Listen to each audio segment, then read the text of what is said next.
Ang pagpunta ni Don Freak sa Dark Continent per 35, mag-usapan natin yan, mga idol.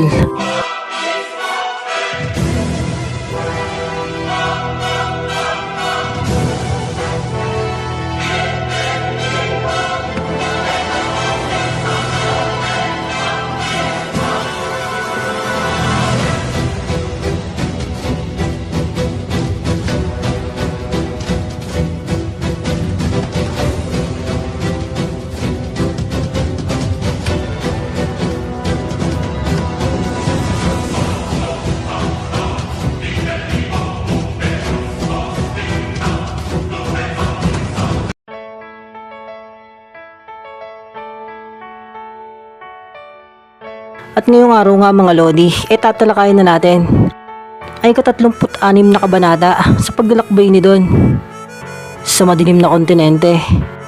Pero bago ko nga umpisahan, lilinawin ko lang na hindi pa po ito official. At ito ay isang fanfiction lamang na isinulat ni Boy Anime para sa mga Hunter fan na patuloy nagmamahal ng Hunter x Hunter anime. At kung malinaw na sa lahat, tara na, umpisahan na natin to.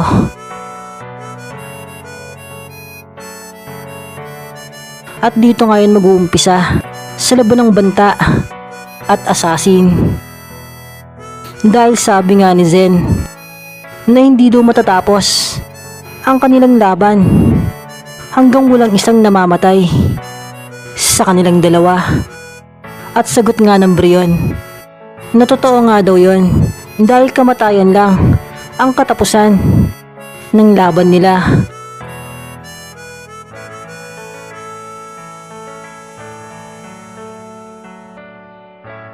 Hanggang sumugod na nga ang Brion dyan ng sobrang bilis papalapit sa assassin, at si Zen naman sumugod din dyan at sinalubong ang banta.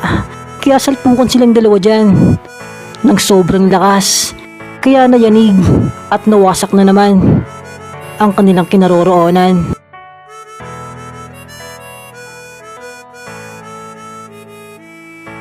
At pagkatapos nga niyan, tumalon si Zen Zoldyck paitaas at sabi niya na ito daw talaga ang gusto niyang laban, ang laban hanggang kamatayan. Pero nagsasalita pa nga siya, nandiyan na naman ang Brion para umatake. Kaya si Zen sinalubong yan ng kuryente at tinamaan nga ang banta. Pero ang Brion patuloy pa rin dyan sa pagsugod at pag-atake. Kaya ang assassin hindi rin tumigil dyan sa pagtira ng mga kuryente.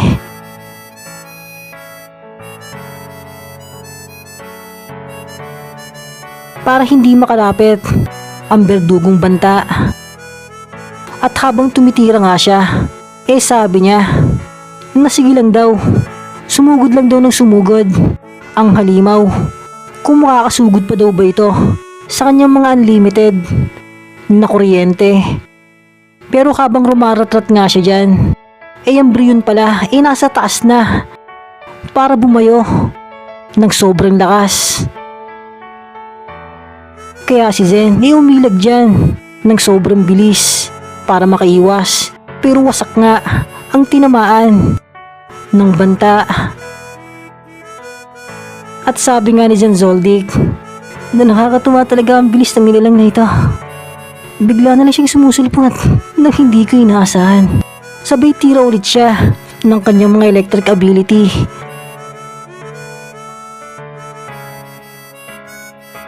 At ang ginagawa nga ng assassin, pilit niyang hindi pinapalapit ang banta dahil delikado nga kung makakalapit ito sa kanya.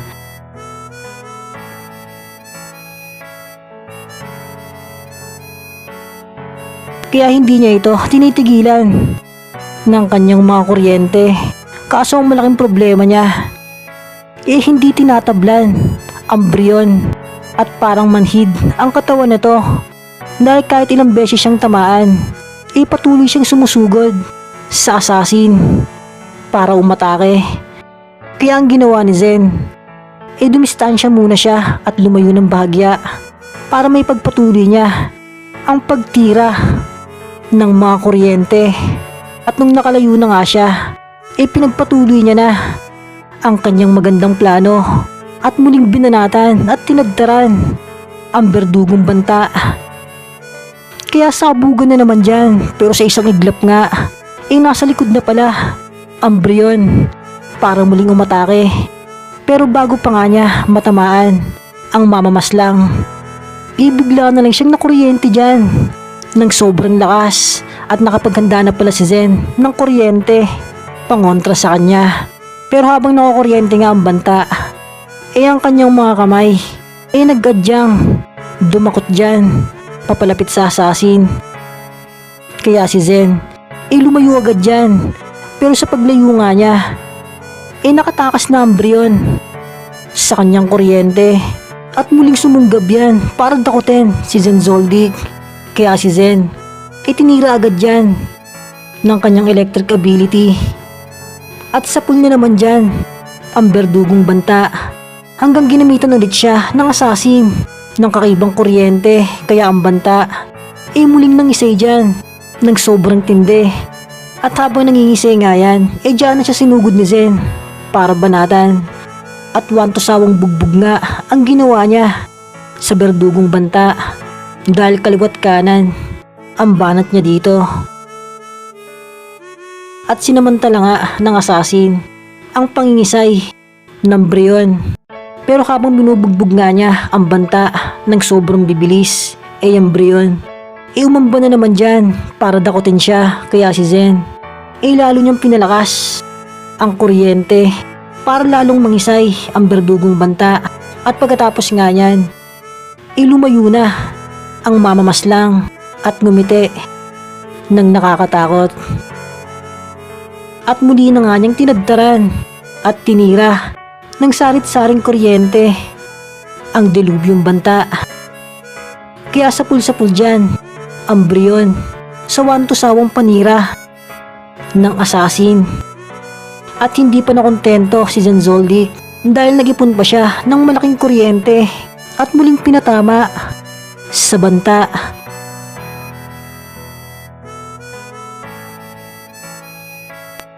Kaya nagdulot na naman dyan ng malakas na pagsabog. At pagkatapos nga yan, tawa ng tawa si Zen Zoldyck at pinasaya nga daw siya ng nilalang na yon. Pero habang tumatawa nga ang assassin, bigla na lang may kamay ang muling dumakot dyan.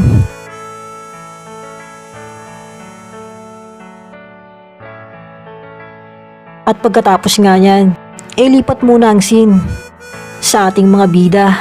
At habang naglalakad nga sila Don Prix, napadpad sila sa lugar ng ibang mga alipin at halimaw. Kaya si Kid masaya dyan at sabi niya sa mga alipin na sumama na nga lang dito sa kanila.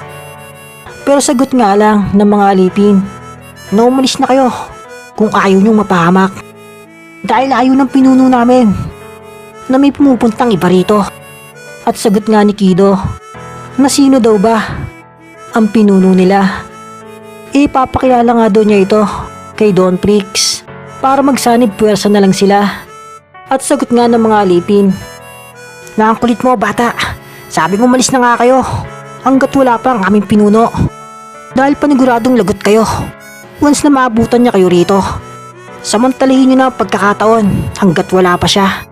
Pero sagot nga lang ni Kido na baka bugbugin nga lang daw ni Don Prix yun at tumiklop sa lakas ng ating bida.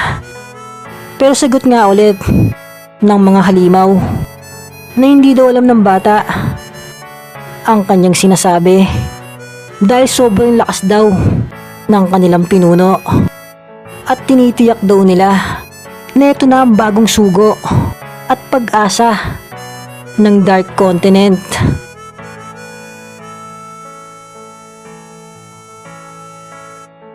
Kaya sabi ni Kido na okay daw pala yan at maganda na magtulong na lang sila at magsanib puwersa ni Don Prix. At sagot nga ng mga halimaw na wag daw ipilit ni Kido ang gusto niya, dahil hindi nga daw sila basta-basta naniniwala sa mga dayuhan at lalong-lalo na sa mga tagalabas ng kanilang mundo.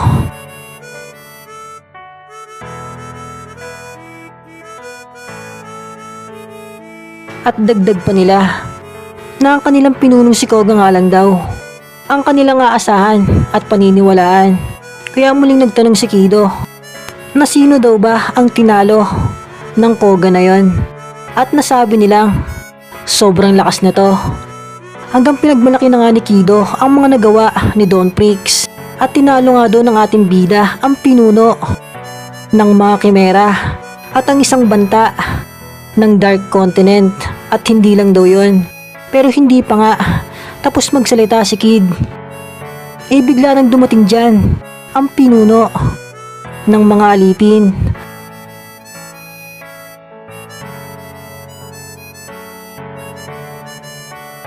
At pagkatapos nga yan, balik na ang scene sa banta at mamamaslang. At sa pagsunggab nga ng banta, nabigla si Zenzoldyck dahil buhay na buhay pa rin pala ang Plant Brion. At sa bilis nga ng pangyayari, nakailag pa rin ang assassin. Pero pagtingin niya sa Brion, wala na ito sa kanyang harapan. At ang banta pala, nasa itaas na para muling bumayo ng sobrang lakas. At sa puli nga dyan, ang mamamaslang.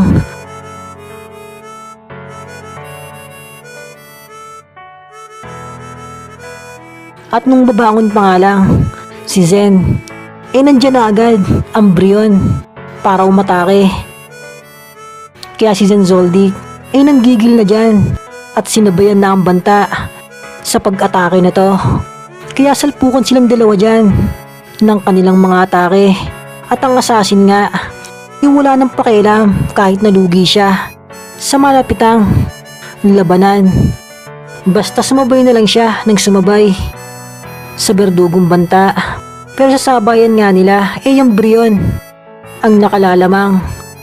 Dahil kahit tinatamaan siya ni Zen, baliwala lang sa kanya. At tila hindi nasasaktan. At si Zenzoldyck naman, tila iniinda na ang banat ng Brion. Hanggang nahuli na naman siya ng banta at hinambalos ng sobrang lakas. Hanggang hindi na nga siya tinigilan ng Brion dyan at binugbog ng paulit-ulit.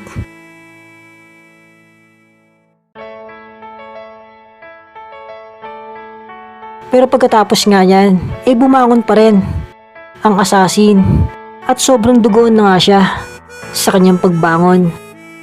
Pero kahit duguan na, nakangiti pa rin siya at sabi niya na pinapasaya daw talaga siya ng sobra-sobra ng nilalang na ito.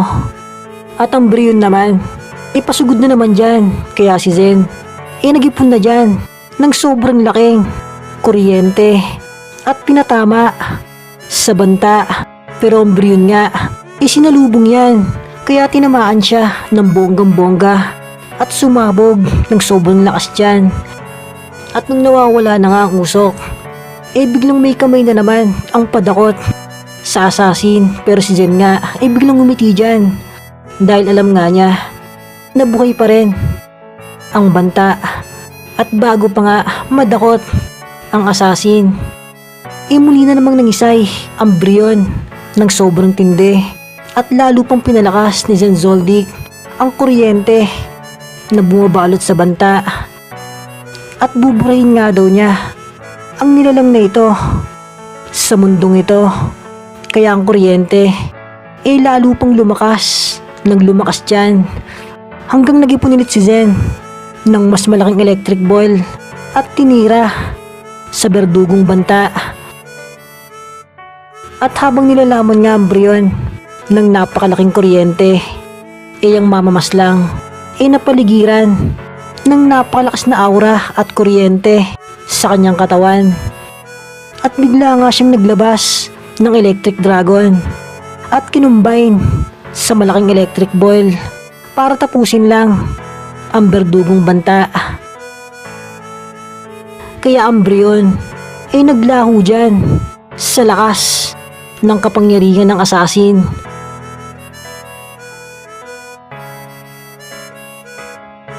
At pagkatapos nga niyan, sabi ni Zensoldic na masyado daw kasing agresibo ang nilalang na yon. Kaya nabura sa mundo. At sa pagkawasak nga ng lugar ng ruins at espesyal na yaman, nabulabog ang hindi dapat mabulabog. At sa pagtawa ng assassin, napalitan ito ng labis-labis na pagkagulat dahil nakita niya ang napakaraming Brion na papalapit na sa kanya.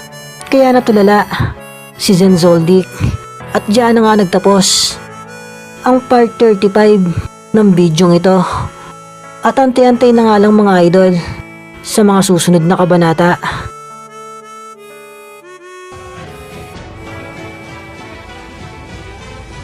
At bago nga tayo magtapos mga idol, sana huwag niyo kakalimutan mag-like dahil napakalaking tulong yan para sa ating channel. At kung meron naman kayong opinyon, i-comment nyo na lang yan sa ating comment section para malaman din namin ang inyong mga opinyon. At kung may bago naman dyan, sana huwag niyo kakalimutan mag-subscribe and click the bell icon para hindi ka nahuhuli sa mga latest uploads natin.